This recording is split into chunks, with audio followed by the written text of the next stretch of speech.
ഭരണപക്ഷത്ത് 102 അംഗങ്ങൾ, പ്രതിപക്ഷത്ത് 35 അംഗങ്ങൾ. 35 അംഗങ്ങളെ വെച്ച് നിയമസഭയിൽ ഭരണകക്ഷിക്കെതിരെ എന്ത് നീക്കമാണ് പ്രതിപക്ഷം നടത്തുക?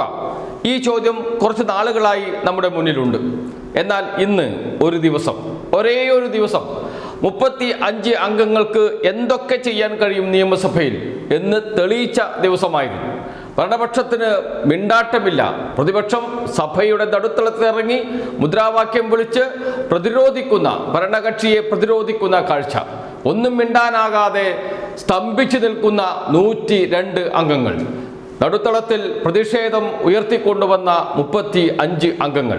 എല്ലാവർക്കും അറിയാം എന്താണ് നടന്നത് എന്ന്, ആർക്ക് വേണ്ടിയിട്ടാണ് മദ്യത്തിന് തീരുവ ഇളവ് നൽകിയത് എന്ന്, ഏത് കമ്പനിക്ക് വേണ്ടിയിട്ടാണ് എന്ന്, എത്ര കിട്ടി എന്ന് MP രാജേഷ് ചോദിച്ച ചോദ്യമുണ്ട്. ആ ചോദ്യം മറ്റൊരു രൂപത്തിൽ ഇന്ന് സഭയിൽ മുഴങ്ങി.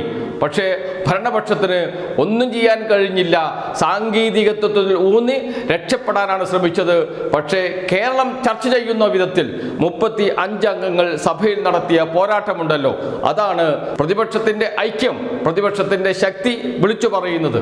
അത് സഭയിൽ നിന്ന് ജനങ്ങളിലേക്ക് ഇറങ്ങും എന്ന കാര്യത്തിൽ സംശയമേയില്ല. അതിന്റെ സൂചനയാണ് സഭയിൽ കണ്ടത്. ദൃശ്യങ്ങൾ കാണാം.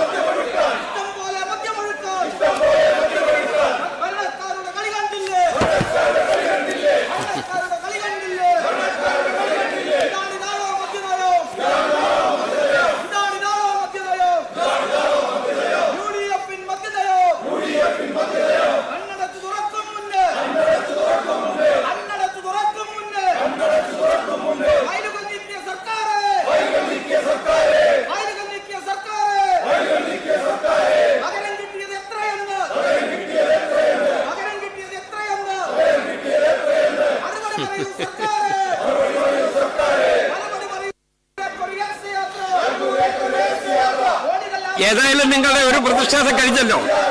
എത്ര പ്രതിഷേധം ഉണ്ടായാലും ശരി, ഞാൻ വാച്ചാൻ പാടിനെ വിളിക്കുന്ന പ്രശ്നമില്ല. നിങ്ങൾ ബഹുമാനപ്പെട്ട ജനപ്രതിനിധികളാണ്. നിങ്ങൾ ജനങ്ങളെ പൂർണ്ണമായ വിശ്വാസത്തോടു കൂടി ജയിച്ചു വന്ന ആളുകളുമാണ്.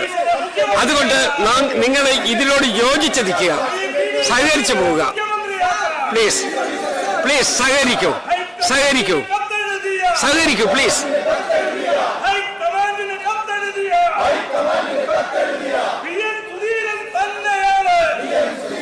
Please,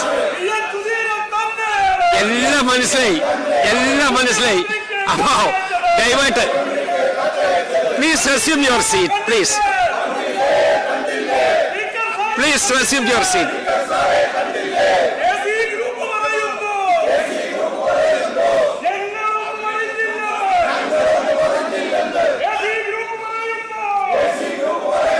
please please resume your seat. Please.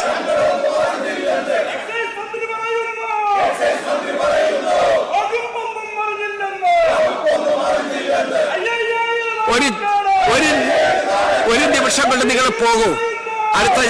അടുത്ത വിഷയത്തിലോട്ട് കിടക്കണം. Please please.